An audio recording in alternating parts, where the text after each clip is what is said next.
What is going on? Welcome to episode 121 of the Nintendo Powercast. I'm your host, N64 Josh, player 2, Hate Zero.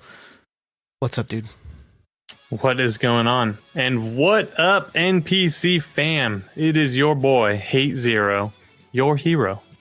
Player 3, the Nintendo Guru. What's up, man? What is up? What is up, man? Dude, it is so awesome to be here. I'm pretty excited about this, and I can't wait to get into this. It's gonna be fun. Thank you for having me so far. Yeah, dude. I would try to say which podcast you're on or what, but there's just a billion of them. A lot. I'm on a lot. Just a multitude of different podcasts. I'm not good on any of them. I'm just there. It's good stuff. Excellent. All right. Well, hey. That music you just heard was from On Being Human. You can check them out on Spotify and YouTube. Remember, this is an unofficial Nintendo podcast. And if you want to get yourself a free book from Audible, you can go to audibletrial.com/NPC. There you can pick up, Console Wars, Ready Player One, so many good books. audibletrial.com/NPC. The chair I'm sitting in is from Opseat. Go to n64josh.com/Opseat to automatically save $10 on checkout.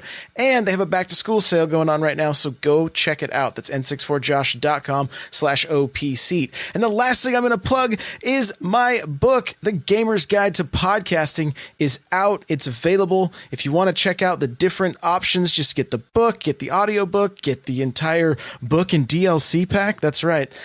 You can go to n64josh.com/podcast book. That's n64josh.com/podcast book. All right, let's get to the announcements. Hey, listen.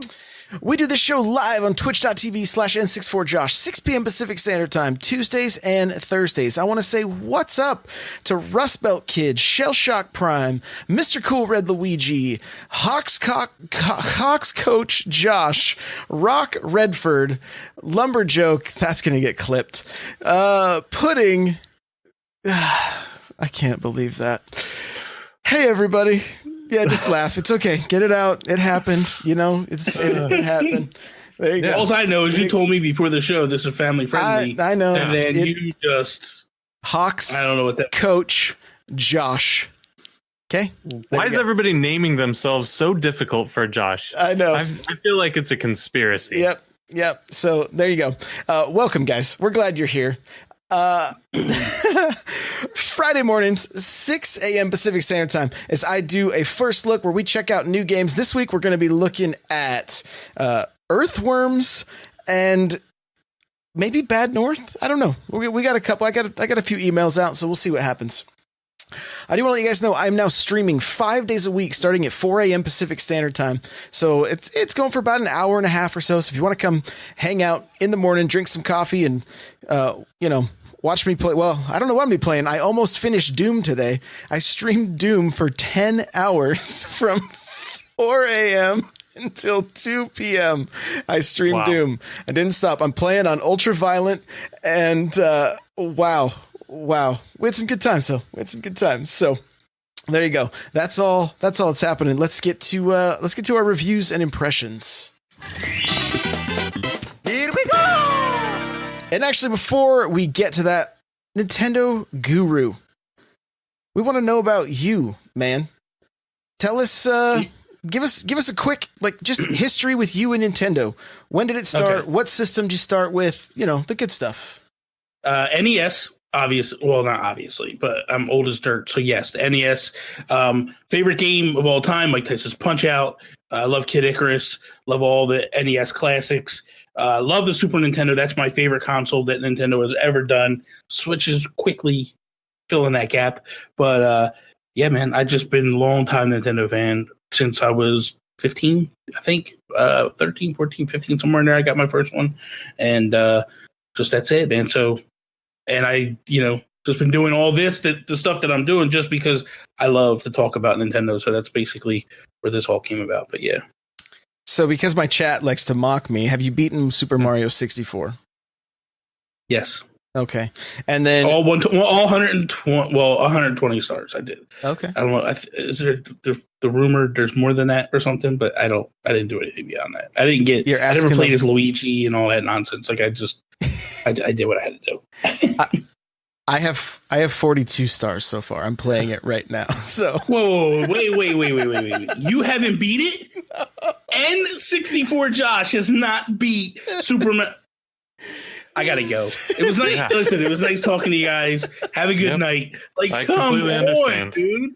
Are you kidding me? No, they're all. It's the playthrough is going up on my YouTube. The last 1 hour Let's Play of Super Mario 64, I had multiple comments saying they've never laughed so hard during a Let's Play. At one point, I'm touching the star and it won't register, and I fall. And I'm like, and I have to go back to a cannon, shoot myself back up. They were like, we were all losing it. I couldn't breathe. Well, here's the thing. I'll give you props on one thing. Okay. You're attempting it now. It's hard now. The camera is garbage. It is so bad. Like, it is it's one of the worst games ever. It really is bad. It has not held up over time. So back then, it was the greatest thing since sliced bread. Now it's like, ooh, this is bad. This is horrible. So we also have a new question that we're going to start keeping track of this. We're going to tally who gets the most votes here. Diddy Kong Racing or Mario Kart 64? You're asking me. Yeah, which is better? Mario Kart 64 all day long. Okay, that's one. It's not even a question. Where else he? Look. Diddy Kong Racing was cool for what they did, but it doesn't happen. I've always had this philosophy: like, if something creates something, you go to the original is always the predecessor and the best. So without Mario Kart, there is no Diddy Kong Racing. Right. I don't disagree with that, but that doesn't mean something can't be better than something else. Well, there's a phrase I have. I'm just going to throw it at you because this is basically what Diddy Kong Racing is. It's called hot trash in the summer. It is bad. When you're comparing the two, Mario Kart 64 is the granddaddy of them. It was the first open world racing game. We don't need that in our lives. We absolutely do. Forza Horizon's a prime example of why we need that. You're talking two different genres. You're comparing Diddy Kong Racing to Forza. Come on now, rein it in. If we had a modern Diddy Kong, you can see where they would take it. Okay, so Mario Kart 1, Diddy Kong 0 so far. We'll keep this going, though. Don't worry. Okay. Don't worry. You're going to have somebody on your side, I think. So it'll probably be in about 5 years. If you're still doing this podcast in 5 years, you might find someone that actually... We got to find somebody whose first system was the DS and their first game was Diddy Kong Racing. And they'll be like, it's Diddy Kong. Because, that's where it is. So, okay. And then because I got judged so badly for not playing Mario 64, now you get to sit on the hot seat. What game have you not played or... And maybe you've played all of them or, none that we wouldn't judge you for or have not completed as a, Nintendo game, as the Nintendo guru? Man, a few Star Fox games. The bad ones? There's only been a couple good. There's only been like one good one. The rest are pretty bad. But you know what? I'll tell you one. Okay. Super Mario RPG is one that I never completed. I never finished. I got started on it. But that came towards the very end of the Super Nintendo, and I was kind of on to the N64 at that time. So I know there's so many people that love that game, and I'm just like, But, at the time, it was pretty amazing, but I just couldn't get into it. All right, well, just know that you're currently being judged, so... we're thoroughly judged. Listen, Mr. Super Mario 64, I don't want to hear nothing out of you. I know. Okay. Now, we're going to get to our reviews and impressions. Eric, what have you been playing? I did play some Teadnauts. Other than that, it's pretty much just been a little game. You probably heard of it, Octopath. And Mario Tennis. We saw you doing some more Mario Tennis. Right? I guess I forget that I jump on that every now and again. I'm still playing Mario Tennis. I won't stop playing Aces. I love the game. It's fun. It's competitive. So, yeah. those are the three right now. Any impressions on Teadnauts? Yes. If you have a party, I think that game could be a ton of fun. It reminds me of Worms. Or if any of you played Gunbound, it was a PC game, popular in 2008 or something. It was a ton of fun, kind of similar to that in some regards, but it doesn't have online and it just doesn't have a whole lot of depth. So unless I'm playing with people, I can't imagine I'm going to sink a ton of time into it. Nintendo Guru, how about you, bud? Any games you've been playing this past week that you can let us know? Dead Cells, I've been playing like crazy. Okay. Love that game. Like that game has really got its grip on me, man, big time. Like I'll just go out in the living room and roguelike game, and I'll go out in the living room and I'll play like for 20 minutes and then just put it down, walk away, and then go back and give it another run. And it's kind of crazy because I just keep getting further and further and further each time I do a run. And I'm like, eventually I'll get this. But it's so when you start to get the combat, it is so good. It's kind of fast and fluid, I think is the catchphrase what people are saying. But also Bomb Chicken I've been playing. That's really, really good. I just got that this week and started playing a little bit. That's pretty much the newer games I've been playing. Cool. So thanks to Super Nintendo, he bought me Minit while I was doing my first look. So we checked that out. It's a black and white. It almost looks like an Atari game. Like it almost like it barely looks 8-bit. It's you have 1 minute. You have 60 seconds to go and make progress, and then you die and you start over. So maybe you find a key, and then that key unlocks a door that you've scoped out, and then you do that. You just keep going. And it's kind of got some charm to it. Like I was surprised. I want to dig a little deeper into it, but my initial impressions are it's a good one. So worth checking out. Teadnauts, same kind of thing. Like thought it was great. If it had online, it would have been even better. Once I started getting into it and realizing you can play against bots and stuff, because it was a little confusing in the menus and stuff. Yes, that took me a good 5 minutes. I'm like, so you just can't play this game by yourself. You only get to do missions or whatever they're called, target practice. I hooked up a second controller so that I could turn the player 2 into a bot, right? Because I'm like, you don't have to do that. You could just you could turn each one, then you're actually something like that, and then you're actually player 4. But and that game was provided to me by the developers, and it's if you got people to play with, absolute blast. And I did the challenges, like the little challenges that they have. The best I could get was 1 star. Like they want you to do some of these things in like 5 seconds, and I was like, no way! Like I was struggling to get 1 star. I think we did like 2, maybe 3 maps, and like. The chat was like, "This is impossible. You're never doing this. This is impossible." So, we did a little bit there. And then lastly, I jumped into, not lastly, I did finally get the physical copy of Dead Cells came in. Nice. Here's what I'm going to say about Dead Cells. Everybody loves this game, right? Don't say nothing bad. I love the graphics. I love the controls. I love the music. Man, I love the music in that game. The acoustic guitar, like, so good. What doesn't grab me is the style, that genre, that like just run and die. Like I want to explore the map and like learn where stuff is. Like people complain about like backtracking in Metroid. These roguelikes or roguelites, it's like nothing but backtracking. It's like all you do. It's like one long backtrack. Yeah, it's the crazy thing is it's you basically got to beat the game without dying is what it boils down to. Mm-hmm. But the one thing I like about this, other than other roguelike games, is you can acquire abilities that stay with you, where once you beat the first boss, all of a sudden it becomes like, oh, this is like Metroid.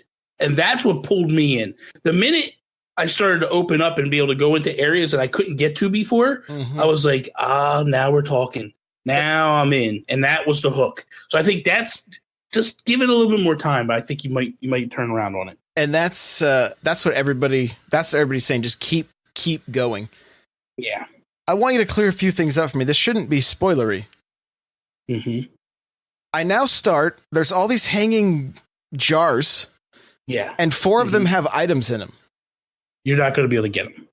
That's stuff that you have unlocked and you can unlock when you play, but you can't get. That's what I thought too. I'm jumping and swinging. I'm like, I can't reach them. Why can't I reach them? You're not going to get them. So just move on. What it is it's showing you the weapons that you've created and with the blueprints, and you have the ability to continue to get them via treasure chests and other things like that. Okay. So now, so maybe I'll further explain a little better. You'll go through and you'll find these blueprints. Yep. And when you get to the guy that like will allow you to like buy them, that's when they go in them jars. You lock them in. It's because you've accomplished the blueprint. You've got it where it is.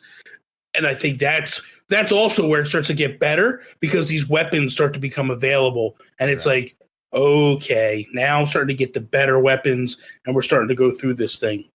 Okay. So it's good. I think it'll come around for you. So I don't want to come across like everything about the game is amazing. It's just that genre is not like I'm having to kind of like force myself to keep going because I'm like, I don't feel a big hook. That's what it boils down to. If you're a fan of Metroid, the minute you hit that feel, that'll pull you right in. Cool. Because that's the moment you go, because I'm a huge old school Metroid's one of my favorites. The 2D stuff and all that stuff. Once that feel hit me, it was like, oh my God, this game is me. I'm in. And that's, I'm not normally like that. Like it only takes me a little bit. But this game, the minute I had where I was like, oh my God, I can get there again. And this opened this up, boom, I just fell right in love with it. Okay. I'm going to keep going. So I'm not giving any scores whatsoever right now because I need to dig in, and I haven't found anybody to copy. No, the last game I checked out was the demo for Monster Hunter Generations Ultimate. It's available on the Switch right now, and I mean you can tell it's a DS port, but it looks clean. It plays smooth. If you've been playing Monster Hunter on the 3DS and you've had to use the little nubbins as a C stick, that thing is so it's so bad. I'm glad it's there, but like trying to use it to actually move a camera, you're like, am I not pressing hard enough? Do I need to? What's the deal here? Having that second stick felt amazing. Amazing. So there's a reason, Nintendo, that most laptops don't have that nub anymore. But Josh, can you help me with this? And maybe Nintendo Guru, you can help me. I don't understand the appeal. There's nothing about Monster Hunter that makes me want to play it. I don't want to hit a monster 6,432 times. I don't see the fun. So I pre-ordered it, right? I bought it. And the whole reason is because I want to play with Joe after work, who's here in the chat right now. I love Joe. Sure. And so it gives me the ability, because I've played Monster Hunter in the past, and I was where you are. Like, what am I doing here? Why am I playing this game? This game is garbage. I don't know why I'm even here. And then, but there was always this thing that was like, there's got to be something I'm missing. And then watching Joe play World, I was like, okay, this would be fun to play with people that know what they're doing that can kind of teach you properly.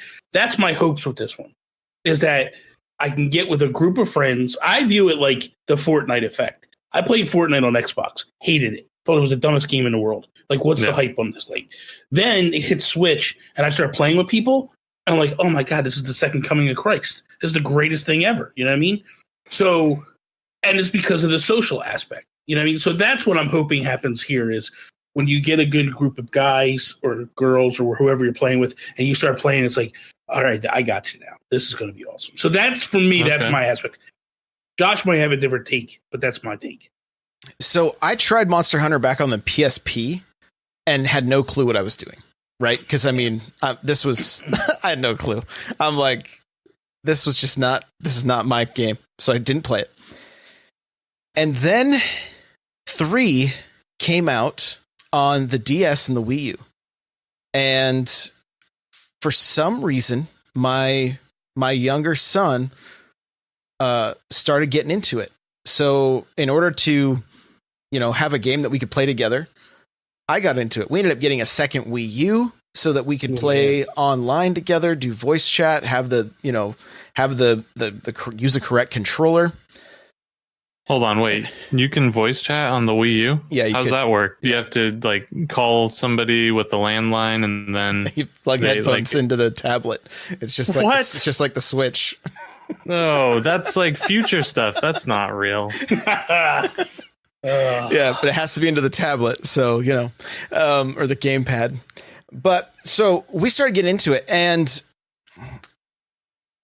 I never played it correctly, meaning you can go through and do what's called key quests and do X number of quests and then go to the next level, become HR. You start at like no level, and then you become HR1, HR2, or I can't remember. I'm not that into it, but eventually now, like on Generations on my DS, I'm like HR20.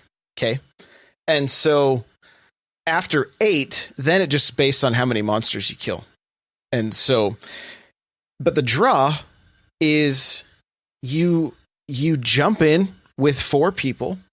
And if you do have communication and stuff, that makes it a lot of fun. And you're trying to hunt these things so that you can get the gear that you want from them, right? So you get the resources from the monster. Like you may have to cut its tail off. You may have to make sure you smash its horns, whatever the case may be, so that it drops a certain item. You may have to trap it instead of killing it. And it's just boss fights. One more thing that looked very off to me. Yeah. It loads every 12 to 14 seconds. What's up with that? Between so the way the map works on the Generations, which is different than World, right? World was obviously made for the newer systems in PC. Yeah. That's one giant map that you walk into. In these older games, your map is broken up into a bunch of little islands, more or less, and each one you walk into loads in. Now, one of the benefits to that is, let's say we're fighting a monster and my health gets down super low. I can actually leave that area, load into the next map, heal up away from the beast, and then come back in. Whereas in Worlds, you don't have that.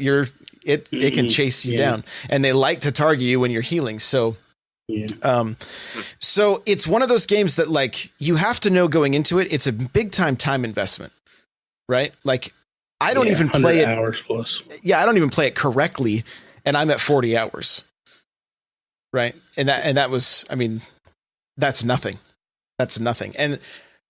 But here's the thing: if you're thinking about picking this one up, I'm planning on doing as many, especially when the game's new, a bunch of Monster Hunter streams where I can help, because I'm going to be able to carry over from what I have done on the DS and be able to help people that like, because when you first all start out, you all have no shields, you all have, or your health is low, your weapons are bad. Well, I'm going to be able to start out at a much higher level, so it kind of can guarantee that you progress, because it can be really frustrating when you jump in and then you all die and nobody gets anything.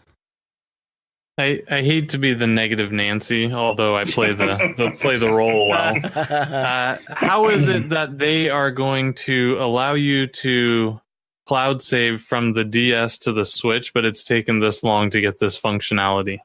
Oh god! Like it's like, come on. I think it's just a file transfer. That's all it is.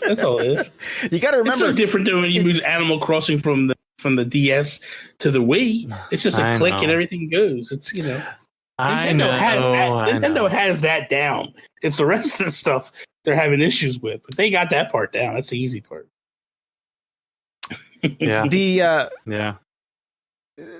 Chat's asking, why buy a game that you're already max level in? Well, one, I'm not even close to max level. Like I said, because I've played the game wrong. There's still plenty of monsters I've never even fought. I typically go for the ones I need for the gear I want. And so this is going to be the first time I actually experience the game correctly, and I just play through and help other people. I'll probably still end up playing a lot of things over again, and that's fine. I don't mind. The other thing to remember, in Japan, this game's called Double Cross. It came out on both the DS and the Switch, and you could cross-play with the two of them. Got it. Which we were kind of hoping would be, but they're adding so much to this one that it's not going to be possible with Generations on the 3DS. So yeah, there you go. I do have an article up on n64josh.com kind of breaking down some of just the basics of Monster Hunter. If you want to check that out, I'll try to remember to put a link in the show notes. But yeah, it can be a really good time, but it's not the kind of game that you're like, oh, I'm going to play this for 20 minutes and maybe come back to it next week. You won't get anything out of it because you just have to. Which also, to answer I Dream and Dolby's question of why buy a game, because I won't have to have as much of a time investment in this one. Like, I can jump in, have a lot of fun helping people level up, and then I can dip out for a while. You know what I mean? So you're getting a head start. Getting a head start. And I'm actually excited about it. I think because the way that community works is a lot of times you go in as a lower level and you're like, hey, I need help. And people that are real high levels will jump in. And, I would just sit back with my little bow and arrow or whatever, just trying not to take damage. And they're just destroying the thing. Now that I've been able to level up and everything, it's really a fun game. The controls are tricky. It feels very tanky, almost like Resident Evil. Like it's kind of almost like a Capcom vibe in a way, but it's all kind of intentional. It's like, it feels like it's part of the, like it's all part of the big picture where it's like, yeah, this is going to be a struggle. You're fighting something gigantic, and so it all just seems to work. But I think there comes a point with everybody that it's either you're going to love it or hate it. I don't know a lot of people that are kind of just on the fence with it. So no, it's one or the other. People that love it, it's like a religion for them, and like especially Japan. Japan is like that's oh yeah, like they. Like it's if you remember back in the day, like Final Fantasy and Dragon Quest, when those games came out, that's how they treat this. It's like a celebration. Everybody takes off of work and they all just like, they live it, man. Yeah. There's like Monster Hunter advertisements everywhere. Everybody's carrying a DS around. Like it's a big thing. Like not uncommon for people to be like, oh, I have over 3,000 hours in this game. Or I have like, you're like, what? It's crazy. They just love it. So it can have that hook, but you gotta, it's kind of a big time investment to get to where you feel like you're not necessarily being hunted any longer. Yeah. So, all right, with that, we got a fair amount of news. Let's jump into it.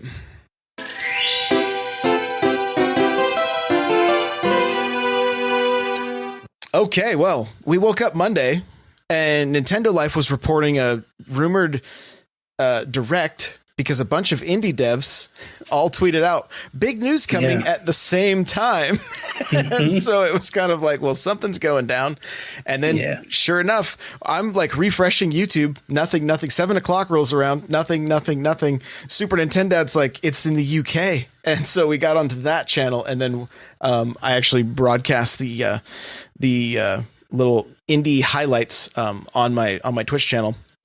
And not a small number of games. We got quite a few. I'm going to kind of just go through the list. If there's something you guys want that really piqued your interest, go ahead and just cut me off and we can kind of chat about it.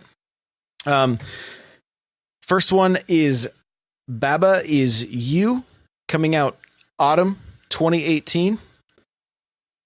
Didn't really do much for me, but I think it's the worst looking game in the world. It looked horrible. I want nothing to do with that game. Fair enough. It felt like an Atari 2600 game. It felt like E.T. all over again. It was horrible. Wow. I'm just being honest. This is how I felt when I watched it. The trees looked just like the trees in E.T. on the 2600. And I was like, I'm out. I'm getting flashbacks of Nam. I'm out. Can't do this. Okay. Yep. So it's heading for a landfill. All right. Yeah. Bad North, and it dropped yesterday. And I know I know Nightcrawler from Discord from the Smash Bros. Cast. He's played it. He said it was pretty good. He said he would probably go back to it. It starts off a little bit easy and then really ramps up over time. So, did either of you guys get hands on with it? I did not. It's one that stood out to me that I want to get for sure. It looked really cool because it gave me that Fire Emblem feel, but with the randomly generated stuff. Like I like that, so I'm like, this might actually be kind of cool. So we'll see. Yeah, that was one that they showed on the last Direct or something, I believe, too, right? And it looks cool. I need to pick it up. I'll probably pick it up eventually, but the backlog is getting out of hand. Yeah. I still haven't even put Crash in my system. Don't do that. Just I may never at this point. Yeah. You're smart. You're a smart man. Just leave it alone. It's still the top of the charts in the UK. Every week they release another article saying Crash is still on the top of the charts. What? I've got friends in the UK and they have bad taste. It's really bad. All right. Children of Morta. Early 2019. This one didn't do a whole lot for me. Yeah, so. Not me either. This one did. Everspace. Yes. December 2018. It looked like Rogue Squadron. I was like, I'm all about conveniently, this. It's a roguelike, so yeah. As is every other game on this list. That's the Star Fox Zero game we should have got. That game, like when I played that, when I watched it, I was like, oh my God, this is amazing. Like this feels so good. Like I'm excited for this game. I cannot wait to get this game. Yeah, I'm looking forward to it as well. What was interesting is it wasn't just your typical like laser beams. It was like, no, I'm going to shoot lightning, or I'm going to shoot these giant plasma balls, or different things like that. So it looked good. The lighting looked good. Everything it was just like, man, I was actually looking up to see them, like, because the Factor 5 guys went on to create another studio that makes iPhone apps, and they got Hulu onto the Switch. So I'm like, is this the same team? Like, is this the guys? I can't remember the name of their current studio now, but I think it has the word fish in it. I'm just not sure. Anyway, next one on the list, The Gardens Between comes out September 20th. Again, didn't really stand out to me. Nothing. Monster Boy and the Cursed Kingdom. Looks gorgeous. Gorgeous, man. It really just home run for me. Like I'm like day one. I'm buying it. No big deal. Same with you? Yeah, Eric. Kind of the same. It looked really cool. It looks like it has a ton of potential. I kind of want the cartoon version that they showed in the first section of the trailer. That'd be cool. But no, as the side-scrolling platformer, it looked really, really fun. So I think the only thing for me is I will wait to see if it gets a physical, because I waited on Wonder Boy and it panned out for me, and I eventually got Wonder Boy as a physical. So yeah, it's a gamble because any number of these could get a physical. You just never know. Especially since a lot of it is UK based and super rare games being out in the UK. Yeah, it could be where they're going to hit on a lot of these guys. Yeah. What did I see? And I don't know if this is from a limited run or super or whatever, but Shadow Knight is getting a physical in 2019. So there's that. Moonlighter coming autumn 2018. That game reminded me a lot of Zelda. Meaning like the dungeons and stuff. Mm-hmm. Like I liked what I saw of it. I want to see more, but it definitely like piqued my interest for sure. Yeah. Here's the one that I think everybody was kind of hopeful for, but we're all kind of unsure about now, is Morphe's Law. Yeah. Either of you guys pick it up right off the bat? No, heck no. I don't think I'm going to. I don't see what's fun about that game. Like I'm trying to keep an open mind. It's a shooter. I generally like shooters. It just doesn't look fun. It's missing the fun. They took all the parts of a normal game and left out the fun. The weird thing is like, okay, you get big when you So I'm chasing somebody and I might not be able to run after them anymore because I'm too big. Like, what the hell's the point of that? So I got to get into this gate. What do I turn the gun on myself and start shooting myself to get down in? It's like weird. Just, I don't know. Just, it's not for me. It's not going to happen. Joe After Work is saying he did pick it up, but it's not good. Joe After Work picks everything up. The dude is a madman. He is. So that doesn't surprise me at all. And he loves to buy like bad games. So that's right. Hand in hand. I'm not shocked here. Yeah. Well, you're in good company, Joe. I've bought some bad games recently. So, but yeah, I mean, I went and watched some streams to kind of see if, and even the streamers were like, this isn't worth the price of admission. Like there wasn't the depth there. You weren't unlocking stuff. Didn't seem like, I guess there's some masks or something, but they just, from the people that played it, they did not seem to really like it.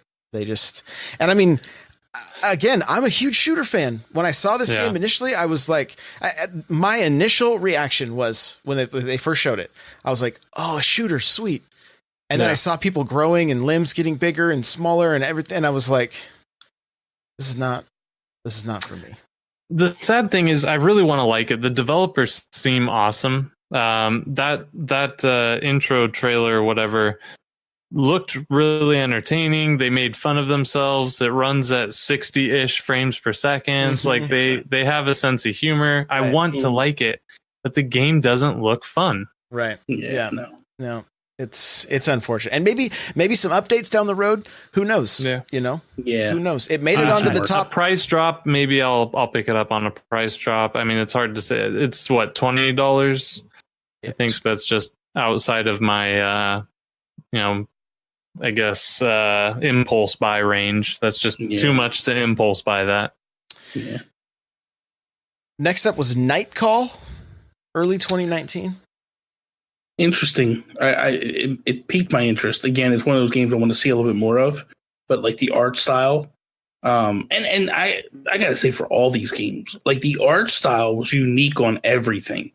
Like there was a couple, like I said, that garbage game, that Baba Is You, but the rest of them, like everything kind of stood out to like, hey, this is ingenious. Like this is the Nintendo way, where you grab something and you kind of make it kind of cool. So most of these games I felt had that vibe to it. So, and this was definitely one that gave like a weird, like artsy style to it. So I liked it. Next on the list, Prison Architect. Yes. I'm buying it. Day one. Yes. Well, I didn't buy it day one because it's out right now. Day one's yesterday. I'm going to get it this weekend. Let's put it that way. Okay. I want it this week. All right. It looks cool. I just want to build a prison and like beat prisoners up. That's all I want to do. I thought this was so depressing. As soon as I saw this, I want to cause prison riots every day. Like that's what I want. It's going to be awesome. I was depressed watching I'm like, this is the saddest game ever. Like I'm like, it's like the worst scene in the Green Mile over and over again. Yeah. Like that's all this is. It's like The Sims with prison. It's kind of cool. I like it. Yeah. What'd you think, Eric? I don't know. I'm torn because it looks like it can have some fun. I need to watch videos and see how easy the building is, because normally you would play games like that back in the day, like SimCity, Roller Coaster Tycoon, games like that were all PC. Really easy to control. So I need to watch more to see if building is actually really easy on the Joy-Cons. So I guess for those of us really wanting Animal Crossing, this is what happens if you don't pay Nook back. This is true. This is your new job. Like you get abused. Yeah, I like it. All right. Next was Slay the Spire. That one's 2019. That one piqued either of you guys' interest at all? Slay the Spire. I don't remember that one. I don't remember that one. And was that the one? That wasn't the one. That wasn't the one that was like with time and stuff, right? Forward and backwards. I don't remember all the names. There's so many of them. Like I'm just looking at the list, so it's hard for me to. It might be. I can't. Yeah, I don't know. Yeah, I don't know. This. That's the card game. Slay the Spire. I don't want that. Game. Yeah, I'm out. Yes. I'm out on that one. That's not going to happen. So people in my chat were like, "This is all," and I guess the game is really highly regarded on Steam and everything. Mm-hmm. Like it does really well. So yeah, I'm not a huge card game virtual fan like Hearthstone and all that. Not for me. I'm sure it's for somebody and good for you. I hope you love it. I hope it's the best game ever. I just don't have much interest. Yeah, it didn't do a whole lot for me either. Next was Streets of Rogue, because we need more Rogue light. No, we don't need that. You know what, man? It's kind of like that Hotline Miami, that escapist type art style. Just no. I'm gonna go a different direction. I'm open to no, but it does. Some of those games have, like, Hotline Miami was fun for a little bit. Yeah. Streets of Rogue could be fun. The controls look kind of weird because you have a stylus on the screen, it looks like. So it may kind of feel like a twin stick shooter. If it does feel like a twin stick shooter, I might really enjoy that game. It had the classic art style, right? You know, it had some of that stuff going for it. For me, just looking at it, seeing the gameplay, I feel like it's not what I feel like I want to play at this time. Right. That's kind of where I'm at with it. So, but who knows? We may check it out. It may be pretty good, but, we'll just have to wait and see. You never know. Here it is. Terraria, coming 2019. So the one thing I like about it is they didn't spend a lot of time on it. It was like, boom, here it is. Yep. You want it. We're done. We're off. We're moving. Yep. I did like that aspect of it. It'll sell like crazy. It'll do good for them. I think the thing that made me laugh was, it was like, of course this is coming. Like, it's one of those things. It's like, of course, like, why didn't we see this coming? Like, why, you know what I mean? Like, so it belongs on there. We'll get it. Yeah. It's on the Wii U. It's on the 3DS. It's everywhere. Yeah. It'll be on the Switch. So, and I mean, it's a fun game. I've messed around in it. My son really wanted it. We bought it on Xbox and played together a little bit and stuff. I kind of was like, it wasn't really pulling me in. So I was just kind of like, okay, this is, whatever, I'm not going to turn this on by myself. But when he was like, no, let's play a game. Okay, show me what you got here. And it was like 2D Minecraft in a way. So yeah, he was into it. Yeah. Okay. This War of Mine, coming November 2018. That's the one that looked really dark, and like, I liked it.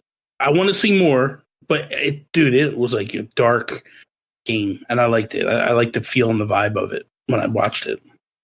There was one scene in that game where they had a odd, misshapen Resident Evil umbrella in the top portion. I just happened to notice. So, it looks neat. It looks really cool. That'll probably be a purchase for me. I think that'll be, a day one purchase.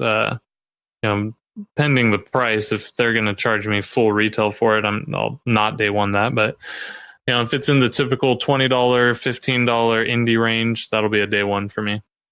Yeah. Joe After Work says this War of Mine is a must. So there you go. It's out on other consoles. That means I'm not buying it because it's probably going to be bad. Just out on there are no other consoles here. This is Nintendo Land.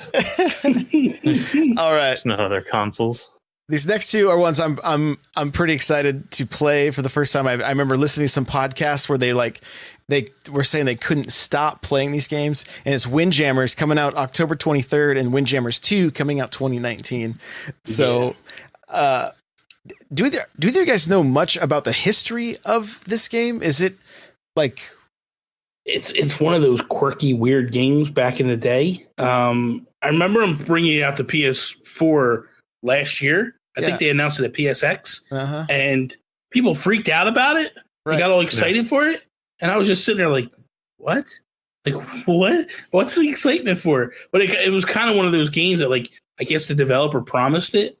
And people were, like, hanging their hat on it, just like because it was supposed to be a joke of some sorts. And it actually happened. So, but what I saw during the thing, I was like, dude, I actually want to play this. This actually looks kind of fun. Reminds me of like a dodgeball. Yep. Like a Pong type game, if that makes any sense. Yeah. Like a foosball type thing where you're bouncing. Like air hockey is what I'm looking for, not foosball. Air hockey, like it gave me that vibe. So I was like, this might be something fun for a couple of games. We'll see. Yeah, I know of the game. It was on Neo Geo, I think, and arcade before, but never played it. But based on your outfit, are you in the game? Yeah, I'm the lead character, as a matter of fact. With those other glasses. You definitely are. It looks fun. They didn't show anything for Windjammers 2 other than some just like video, no gameplay or anything, right? So we have no idea what that's going to look like. Yeah, it was like that total 80s vibe, right? Like I got a little bit of like T&C surf design, like that kind of just that vibe from it. And then the gameplay is probably going to be just like really, it's probably going to be super fun, but it's like, why didn't anybody think of this? It also kind of takes me to like some of those weird Nintendo games we used to get, like the Base Wars, where you'd play baseball as robots, you know, and everything was just kind of over the top and goofy. So I don't know, kind of looking forward to that. Next piece of news here, Diablo 3 coming this fall. I talked about it on the last episode a little bit, but I wanted to dig into it a little bit deeper. Here's what we know. It's going to be 960p, 60 frames a second docked, 720p, 60 frames a second handheld. Eric, I already kind of gave my impressions of what I thought about this. I want to hear your opinion on Diablo 3 coming to the Switch. Yeah, I'll maybe get it. I don't know. I haven't played Diablo 3. I loved Diablo 2, played them to death, but then I just kind of moved away from PC. And I just don't feel like those games are meant on consoles, so I never even attempted to play Diablo 3. That being said, I'll definitely pick it up. Who am I kidding? I'm going to pick it up. We're going to talk about it on here. The question really should be, am I going to play it? And I don't know that I'm ever going to get my money's worth out of it at this point. We're gonna do hardcore races to see who can stay alive the longest. That's what we're gonna have some fun with Have you ever played a Diablo? Nope. I think I've got your number. Yep. Yeah. I played the living crud out of the first two Diablos. So, but yeah, I mean, it looks fun. The game looks good. It's only 960p docked. That's probably okay. That's fine. I mean, you know, what more can you ask for? 1080? You can. Yeah. You could, but you know. Guru, what do you think about this coming to the Switch? Day one for me. I played it on PS4 for a little bit, but my problem was when I bought it on the PS4, it was long beyond the life when the game came out. So I couldn't get anybody to come play with me. But this one, I know it'll be very similar. Because it's a launch, everybody will be playing it. Everybody will be on it. So I can't wait. And I love like the Ganon stuff and all that. Like they're doing a lot of stuff to it. So I'm happy with it. I think it'll be a lot of fun. So I'm definitely buying it day one. And because what I did play of it, I enjoyed.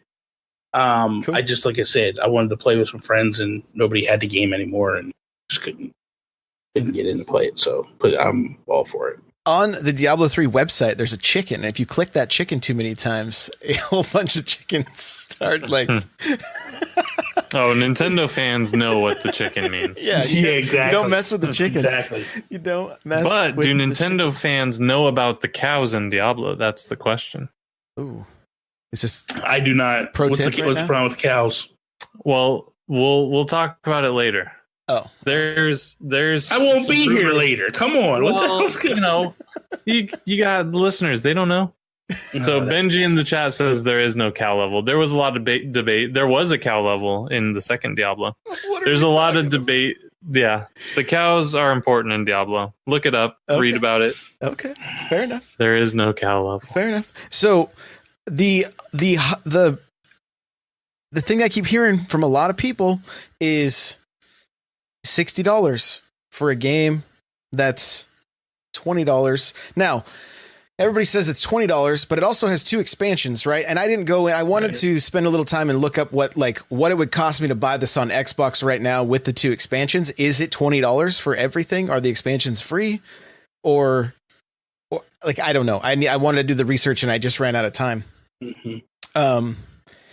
I Dream in Dolby says it comes with all the DLC, so the price is fair. So that's that's the way it is right now with Nintendo. Like, it's the price you pay. You know what I mean? Like, it's new to Nintendo, so either you buy it or you don't.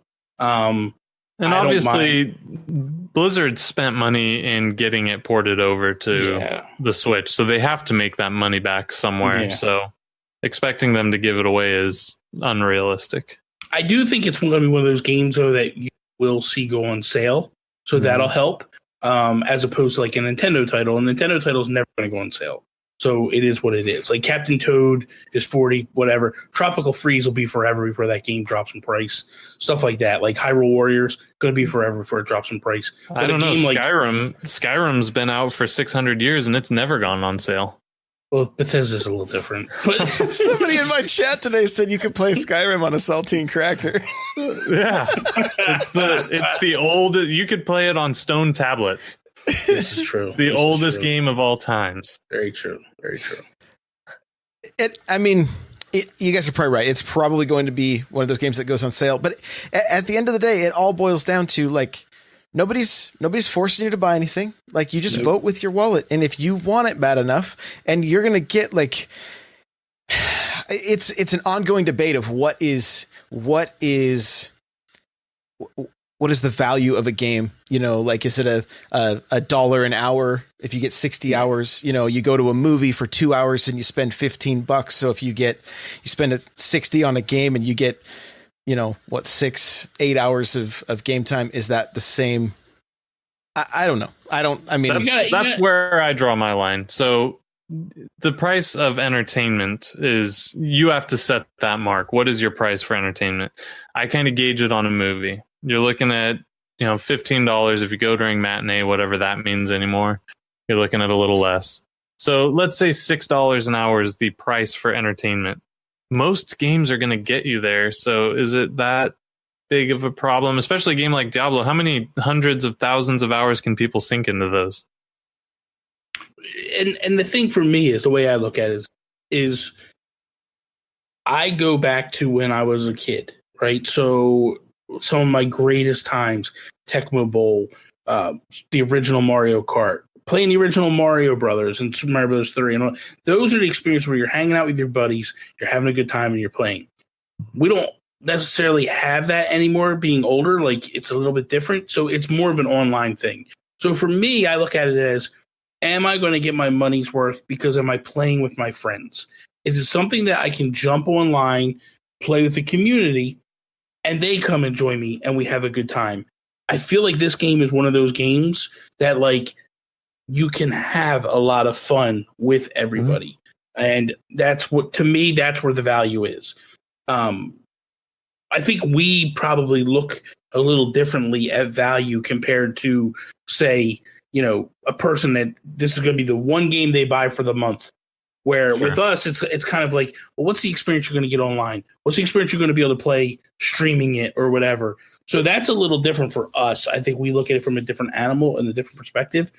But I always try to look at everything in the terms of, like, is this the value of, if I was a kid, again, if I was 15 years old, would I be in love with this moment and this feel and this vibe? And that's the thing. Like, you look at a game like Fortnite, you look at a game like Splatoon 2, Mario Kart, like those games are the games that give me that vibe. I look at this and I go, man, if I could jump in with 4 or 5 of my friends and just go off and do some crazy stuff, sign me up. And that's, to me, that's where the value comes in. when we were kids, we had Nintendo Power, Game Pro. We had a few magazines and maybe a little bit of word of mouth. You could be so informed on your purchases now that it's like, it's pretty easy to decide if this is worth $60 to you. I know a lot of the backlash for Diablo comes from people that have already bought it and they don't want to, and they don't, and it's not going to, your stuff's not going to carry over between that kind of stuff, as far as we haven't had anything confirmed anyway. And so that I know of. I'm okay with that though. I mean, this is completely new to a lot of Nintendo fans.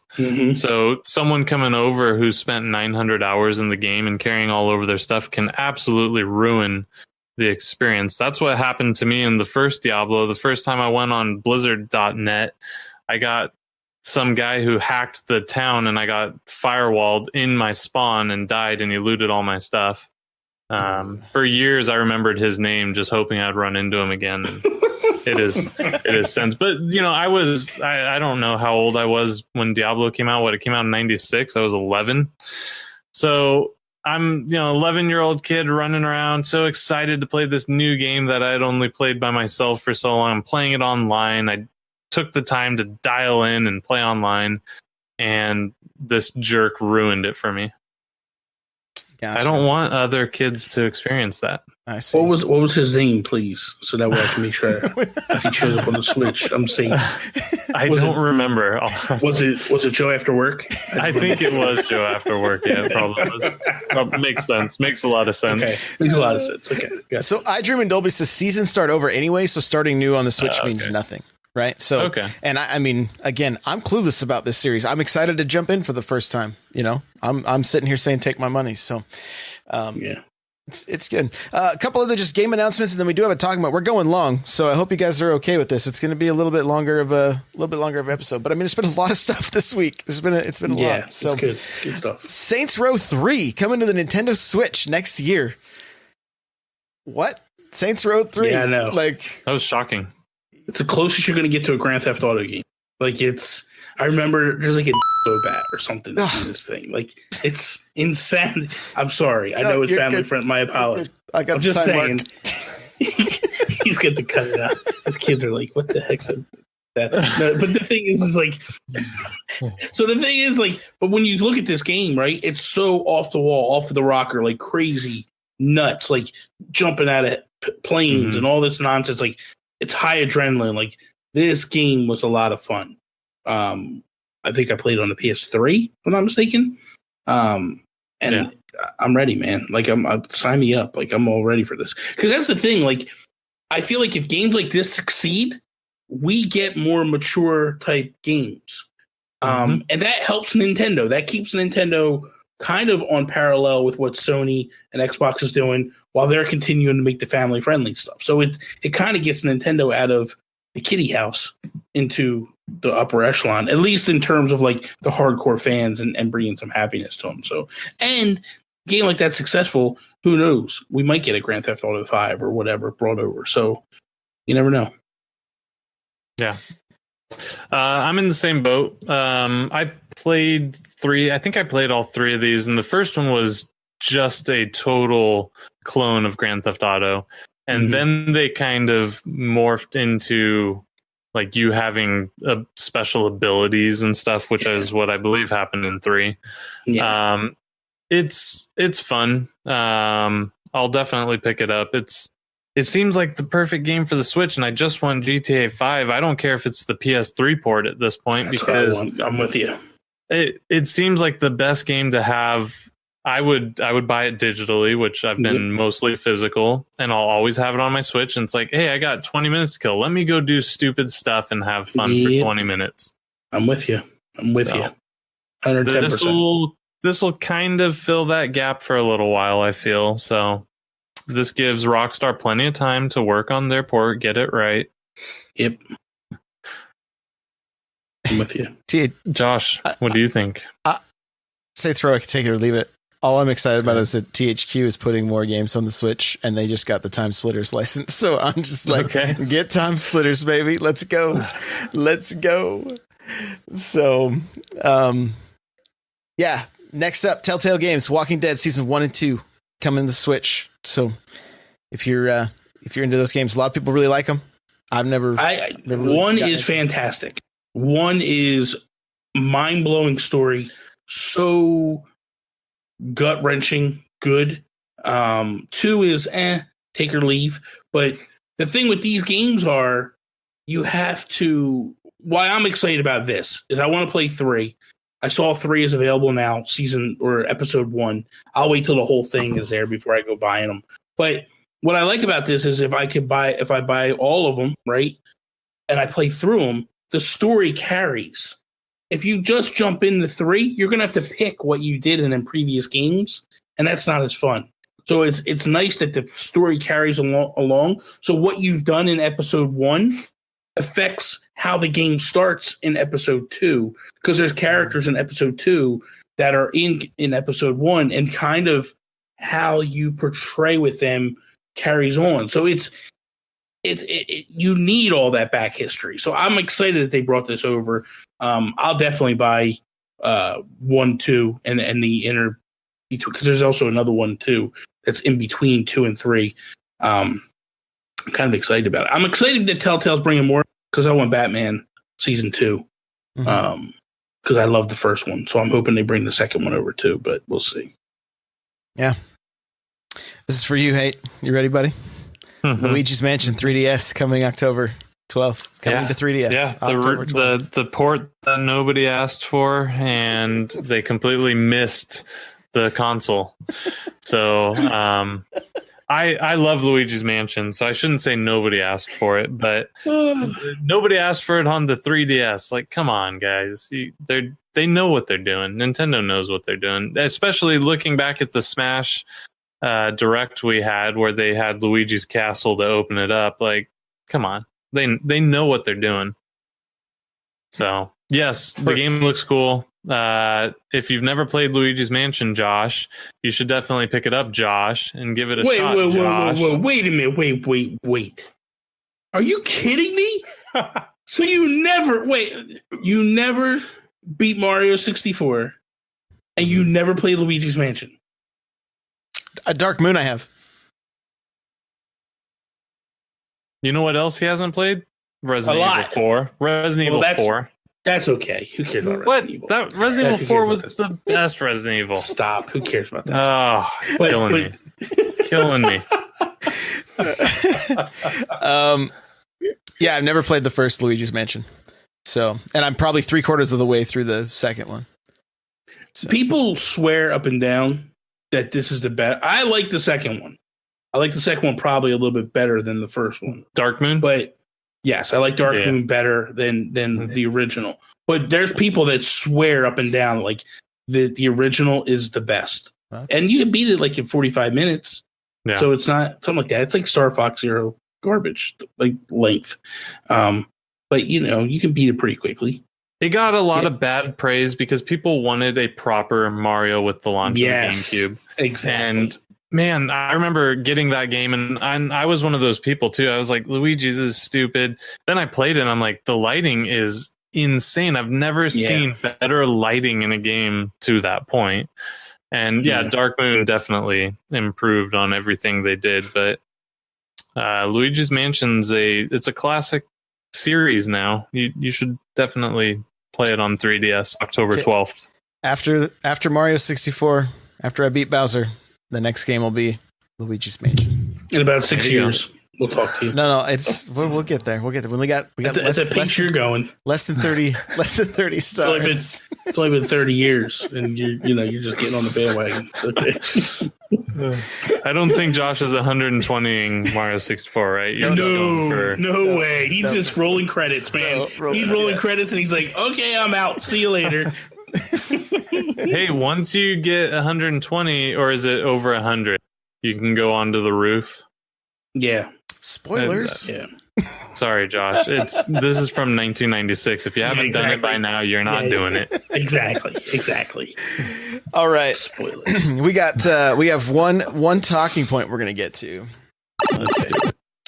All right, this came from YouTube. YouTube comments, and it says, "Hi, N64 Josh. I'm wondering if I could put if you could put your input on this topic, what do you think about the future of third-party support on the Switch? With Doom Eternal being a big cornerstone supporting, I think this is mission punctuation, so a big cornerstone supporting the third-party games of the future, what do you think will become of third parties once the PS5 and new Xbox come out in a year or two, and the Switch will be a generation behind, not just one? Eric. 2 generations behind, not just one. Yeah. I think that will be...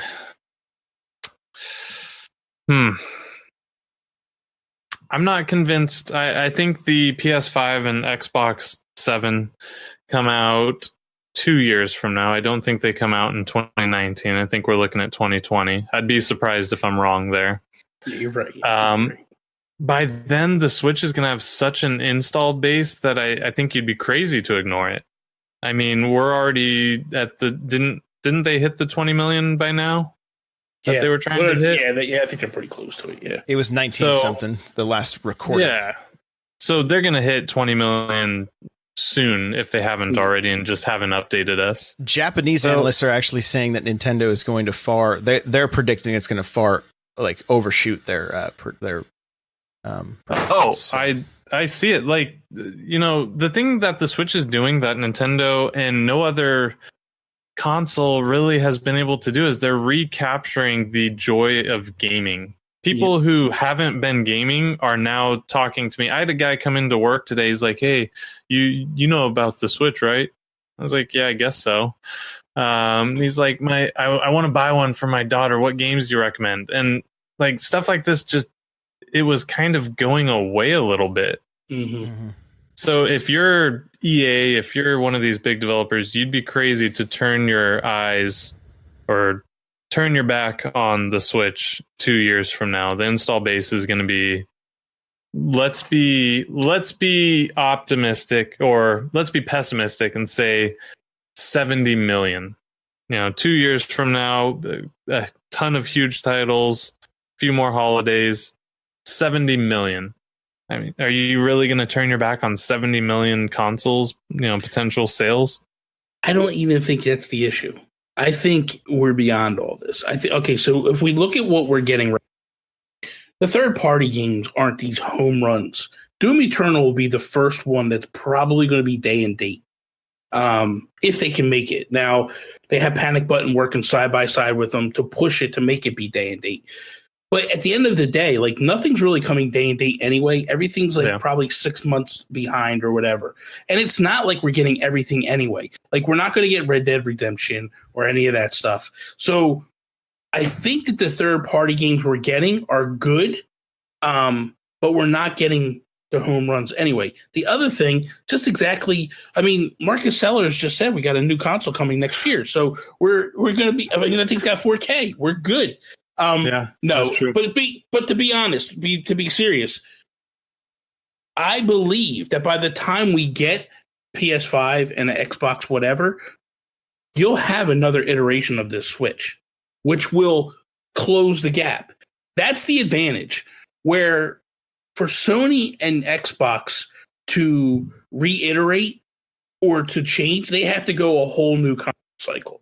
They can reiterate like they did, but the PS4 Pro and the Xbox One X, they really didn't sell that well. So they're not going to want to do those half steps. Where Nintendo can make the advantage of, they can do a half step, and it's not really a half step because they can sell us that new tablet.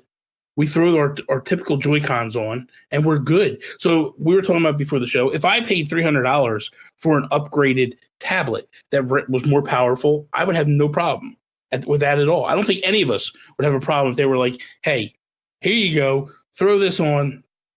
This is a new tablet, more power, more RAM, all that stuff," because they also have a 20-year contract with NVIDIA.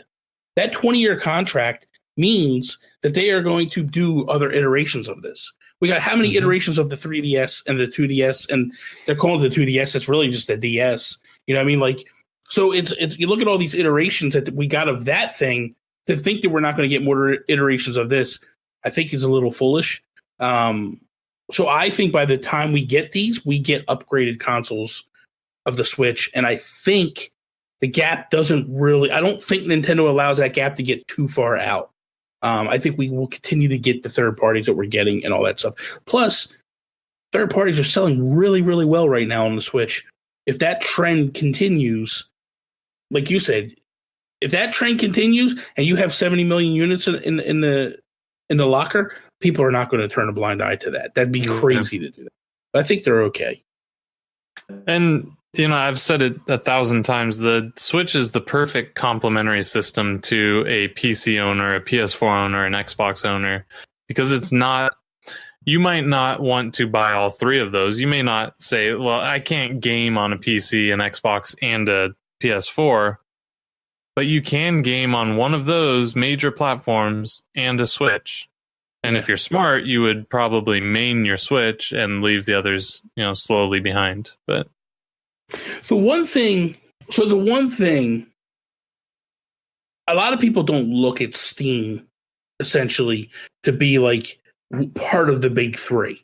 Steam is kind of on its own thing, but Steam has been vibrant for years, and Nintendo is kind of stealing Steam's thunder a little bit with the indie world. So that alone, like if you're a fan of it, it's an indie machine through and through. So that alone, I think, also helps Nintendo, where people are like, hey, I'll just go get that, because why would I want to get a PC and PC game when I can actually buy a console and take it everywhere, rather than you can't take that PC with you anywhere. You know what I mean? Like go on vacation, you can take it with you, you know? So I think that helps Nintendo as well in that world. So I think they're going to be really good shape, honestly. We know that Nintendo has always loved Apple's business model. Yes. And the Switch puts them in a place to start adapting that business model. And we're really seeing it. We're seeing it with indie titles. It's very much like the App Store, just not quite as organized. And and then all Nintendo has to do, in my opinion, to keep this, to bridge that gap, is to put out a tablet that allows every game to hit 1080p 60 frames a second. I think once that is the norm for the Switch Pro or whatever, same Joy-Cons. I don't know how, we were talking about it before. What does that mean for the dock? I don't think we will ever see a Switch 4K, not at least not the second iteration, and it's due to storage. We've had this conversation a lot on the show, and I mean, what was it like? Halo 5 is 100 gigs. Yeah, Forza 7, and whatever Forza they're on now. And so we don't like, for a system that's portable and that can be docked. I mean, don't get me wrong. I'm sure there's a lot of people that only play docked and want to have it 4K HDR. I know, Hate, you like playing that way a lot. I could see. I don't see that being a thing. I see them getting to the point that it is easier for Panic Button and the other company that is doing Diablo. Their name escapes me. When they can start making it easier for them to get these day and date games, of course, they're not going to be, we're going to have less textures. We're going to have the dynamic resolution, all that kind of stuff. But the way Nintendo did it is they put out a tablet that was, how dated was the Switch compared to other tablets on the market when it came out? So now when they come out in 2 years with a tablet that's technically already 2 years old, if you guys understand what I'm saying, it's cheaper tech. It's cheaper for them to put out. We can then, the consumer doesn't have to pay as much. I mean, look at iPhone comes out every year. The iPhone X was $1,100. Right. So Nintendo's like, look, we're going to put out a system that can do just enough. And then we're going to do that again. But just enough is going to have people going 1080p 60. We're happy. Well, here's the thing, too, Josh. It's also a generation behind on NVIDIA. NVIDIA had their own tablet with the X1 or whatever. Like, it has a chipset that's stronger than the Switch, because that was the argument at first. Was like, well, which chipset is it going to be? It's going to be this or that. And then when it came out, everybody was all pissed off because it was like, well, that's not even the good chipset. Like it can't do what it has to do. I'm floored every single time I see something hit the Switch, and I'm just like, how are they doing this? How are they doing? Doom was the first one. Like, I was blown away where I was just like, I cannot believe that this game looks as good as it does. And it's like, and then Wolfenstein, and then all these games, it's just, I'm floored by the ability. And then you get the garbage ones like WWE that they can't even run right. But like, for the most part, THQ. Switch has been done. Yeah. Switch has done a really good job with what they're doing. So I can't really complain. But like you said, yeah, this is not up to snuff, and they will constantly stay just a little bit behind on the tech because it'll help them make money, and they'll just continue to make money, and they'll keep the. Yeah, it's a brilliant business model. And I mean, speaking of Doom, I played it for 10 hours today. Like, I streamed it for 10 hours straight. I had 3 times that it slowed down where there were so many enemies on screen. Other than that, multiple times people come into chat. This is on the Switch. Some people didn't know it was on the Switch. Some people were like, this looks this good on the Switch. I mean, the texture, I played it on Xbox One first. The textures aren't as good. The frame rate's 30. Yeah. It did not take away from my enjoyment of the game whatsoever. Like, whatsoever. And playing with the Pro controller for a first person shooter, I love it. Like, I love the Pro controller. So yeah, it's great. I'm and Joe after work saying that the updates, and I am kind of glad I did wait for the updates because they fixed some audio issues that were going on because it was a little rough in a few departments. So overall, the first time I played Doom, I gotta tell you this. First time I played Doom, Joe was with me. I got invited to New York City to go this little thing right here, this Ojo projector. They brought me into New York City to see it and to check it out. And we're in an Italian restaurant, and we actually take it and throw it on the wall. And we're playing Doom in the restaurant on the wall. And I was like, this is insane, man. Like, I'm playing Doom in a restaurant, and there's people like sitting around us, like looking, and they were actually turning it down because it's so loud. And it's like, dude, this is nuts. It was the most coolest thing I ever did. It's amazing. Oh my gosh.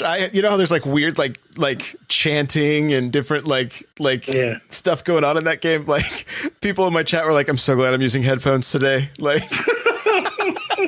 otherwise the office would have been filled with all these like weird demonic stuff. So anyway, well, hey, this has been awesome. Thank you so much for taking the time with us, Nintendo Guru. Hey, tell us where we can find you and your billion shows you do each week. Oh my God, dude. Go over to nintendoguru.com. That's the quickest and easiest way. Follow me on Twitter at Nintendo Gurus. I got like 5 or 6 podcasts I'm doing a week, a daily show that I'm doing news every single day, Monday through Friday. So it's a blast. It's been a blessing. Got so much support from the community. So I can't be, but guys, thank you for bringing me on. This is hands down one of the most entertaining and fun shows I've been on in a very long time.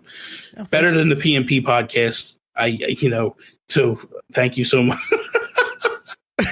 Probably gonna get kicked off that show, but no, seriously, I've had a lot of fun here. You guys are great, so thank you so much for having me. Absolutely, man. Thank you for taking the time. Eric, where can people find you? Twitter, Discord. Where else can people find me? Twitch, all at Heat Zero. If you want to join our Discord and have some of the most ridiculous conversations, please do. n64josh.com/Discord. It is a good time. It really is. We're really filling up with people playing Fortnite, Rocket League, Smash Bros. Now, like, there's a lot of people are coming over from the Smash Bros. Cast to play, and like the community's growing and it's awesome. So come on in. Yeah. It's a good time. It's a safe place. Like, we don't put up with much. So if you don't behave, you don't stay. So come hang out. It's good. That's good. You guys can follow me on Twitter at N64Josh. You can follow this show at NPowercast. The show notes for this episode will be available at n64josh.com/NPC121. You can email the show. You got a question, comment, whatever, NPC at n64josh.com. You can pick up a free book at Audible. Go to audibletrial.com/NPC. Pick up something like Console Wars. It's good stuff. The chair I'm sitting in from Opseat. Go to n64josh.com/Opseat to save yourself $10 at checkout. I do have a Patreon if you want to go check that out. It's patreon.com/n64josh. There's a number of tiers available. You get an extra podcast, an extra vlog. You also have the opportunity to get limited edition t-shirts that I'm making. So you can check that out at patreon.com/n64josh. And I'm still putting up articles on the regular n64josh.com. You can check out news articles there. I am streaming 5 days a week starting at 4 a.m. Pacific Standard Time. It's crazy. We drink coffee and try to play games, and I usually don't have the right game in my I'm not in the right directory because I'm too groggy trying to get it going. But if you have a second, you can leave a review on iTunes. We're so close to having 200 reviews. I really want to hit that mark. So if you have a second and can do that, we'd really appreciate it. I do appreciate all the kind words and stuff that are on there already. So thank you guys for that. I want to say thanks to everybody that's hanging out live. Joe After Work, Shell Shock Prime. I saw Run Jump Stomp was in here. Let's see. I'm scrolling up. Mr. Cool Red Luigi, Kirby Geek. Let's see. CB Nut Tree. Welcome to the party, guys. If you're just lurking, I see Benji. Just a bunch of names. I Dream and Dolby. Thank you guys for being here with us live. We really do appreciate it, and we'll see you guys in the next episode. Later.